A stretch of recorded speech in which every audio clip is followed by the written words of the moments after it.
নমস্কার বন্ধুরা, tasty dishes by Ruma চ্যানেলে আপনাদের সকলকে স্বাগত জানাই। বাঙালি রান্নায় কিন্তু মশলার ব্যবহার ভালোই হয়।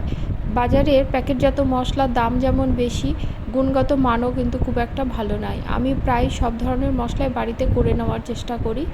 আজকে আমি আপনাদের সঙ্গে সবজি মশলার রেসিপি শেয়ার করছি। মশলাটি করার জন্য আমি একটা ফ্রাই প্যান নিয়ে নেব।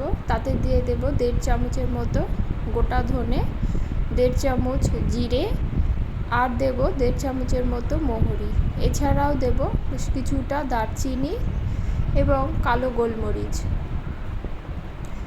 3 থেকে 4টি দেব বড় এলাচ, 15 থেকে 20টার মতো দেব ছোট এলাচ, আর দেব লং। ঝালের জন্য দিয়েছি আমি 5টা থেকে 6টা শুকনো লঙ্কা। গ্যাসের ফ্লেমটা কিন্তু একদম লোতে করে দিয়ে মশলাটা ধীরে ধীরে ভাজতে হবে। মশলাটা যেন কোনোভাবেই কালার পরিবর্তন না হয়, ওই জন্য গ্যাসের ফ্লেমটা কিন্তু সব সময় একদম লোতে থাকবে এবং অনবরত নাড়তে হবে। আমি সব মশলা একসাথে দিয়ে ভেজে নিয়েছি। আপনাদের হাতে সময় থাকলে আপনারা কিন্তু আলাদা আলাদা করে সব মশলা ভেজে নিতে পারেন। এই মশলাটা ভেজে নিলে মশলাটা বেশ অনেক দিন ধরে রেখে রান্নায় ব্যবহার করা যায়। আমার মশলাটা কিন্তু ভাজা প্রায় হয়ে গেছে।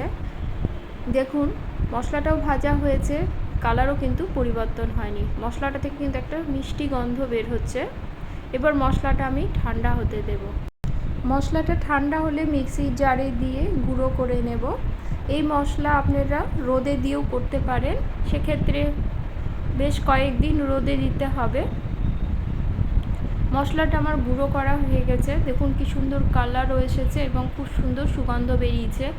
এই মশলা কিন্তু আপনারা যে কোনো ধরনের নিরামিষ রান্নায় ব্যবহার করতে পারেন। আজকে আমার মশলার রেসিপি আপনাদের যদি ভালো লাগে লাইক কমেন্ট করবেন এবং সাবস্ক্রাইব করে পাশে থাকবেন। দেখা হবে পরের কোনো রেসিপি নিয়ে। সকলে খুব ভালো থাকবেন।